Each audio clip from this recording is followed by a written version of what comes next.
மடிப்பிச்சை ஒரு உச்சகட்ட பரிகாரம்னு சொல்கிறாங்க. பட் எனக்கு மடிப்பிச்சை எடுக்கிறது வந்து இப்போ யூடியூப்பில் ஃபேமஸ் ஆகிருக்கு. நான் எடுத்தது 2 வருஷத்துக்கு முன்னாடி நான் ஸ்டார்ட் பண்ணேன். அறுபடையிலையும் நான் மடிப்பிச்சை எடுத்தேன் இப்போ லேட்டஸ்ட்டாக. பட் நான் 2 வருஷமாக எடுத்தது எங்கன்னு பார்த்தீங்கன்னா திருச்செந்தூரில். ஃபஸ்ட் டைம் பார்த்தீங்கன்னா 2023 நான் மடிப்பிச்சை எடுக்க ஆரம்பித்தேன்னா அந்த மாதம் ஜூலை ஐ திங்க் ஸோ. அப்போ எடுக்கும் போது என் கண்ணிலேருந்து வந்தது வெறும் கண்ணீர் மட்டும்தான். மடிப்பிச்சை எடுக்கும் போது உங்ககிட்ட இருக்க ஆணவம் திமிரு எல்லாம் அடக்கி உடக்கி அப்படியே முருகன் நிற்க வச்சிருவோம் நம்ம. அதுக்கப்புறம் அப்படியே காலங்கள் போச்சு, 1.5-2 வருஷம் ஆச்சு. எனக்கு குழந்தை பாக்கியம் இல்லை, வாழ்க்கையில் எந்த மாற்றமும் இல்லை.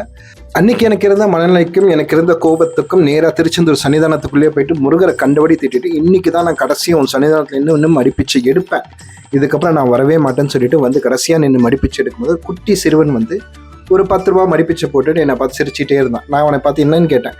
சிரிச்சிட்டே போயிட்டான். திருப்பி ஒரு 10 நிமிஷம் கழிச்சு வந்து நின்னான். எதுக்குன்னு என்னை பார்த்து சிரிக்கிற அப்படின்னு கேட்டான். அந்த பையனை பார்த்துட்டு அவன் ஒரு 20 ரூபா காயினை போட்டுட்டு என்னை பார்த்துட்டு ஒரு வார்த்தை சொன்னான். உன்னோட பிரச்சனை முடிஞ்சு போச்சு, நீ கிளம்பு அப்படின்னா. சரி, மடிப்பிச்சை காசை எடுத்ததெல்லாம் கட்டிட்டு அப்படி திரும்பி பார்க்குறேன். அந்த பையனையும் காணும். அந்த சன்னிதானம் ஃபுல்லாக தேடி பார்க்குறேன். அந்த பையனையும் காணும். சரி, ஓகே, நான் சாமியை வேண்டிட்டு கிளம்பியாச்சு வீட்டுக்கு. என்ன இருந்தாலும் நம்ம முருகனாச்சு அப்படின்னு சொல்லி அடுத்த மாதமும் போயாச்சு. அவரை பார்த்தாச்சு, மடிப்பிச்சை எடுக்கல, வீட்டுக்கும் வந்தாச்சு. வீட்டுக்கு வந்தோடனே ஒரு சுப செய்தி என்னன்னா, என் மனைவி வந்து கர்ப்பமாக இருந்தாங்க. கிட்டத்தட்ட ஒரு 3 மாதம். ரொம்ப ஒரு அளவுக்கு அதிகமான சந்தோஷம். அன்னைக்கு நான் முருகன்கிட்ட வேண்டது ஒன்று தான், இந்த உடம்பும் இந்த மனசும் இந்த உயிரும் உனக்கு தான் சொந்தம்.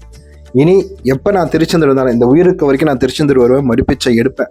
அறுபடை வீட்டுக்கு வந்தாலும் நான் மடிப்பிச்சை எடுப்பேன். என்னைக்காவது நீ மறுபடியும் எனக்கு குழந்தையாக காட்சி தரணும்னு சொல்லி வேண்டியிருக்கேன். கண்டிப்பாக அதுவும் நடக்கும்.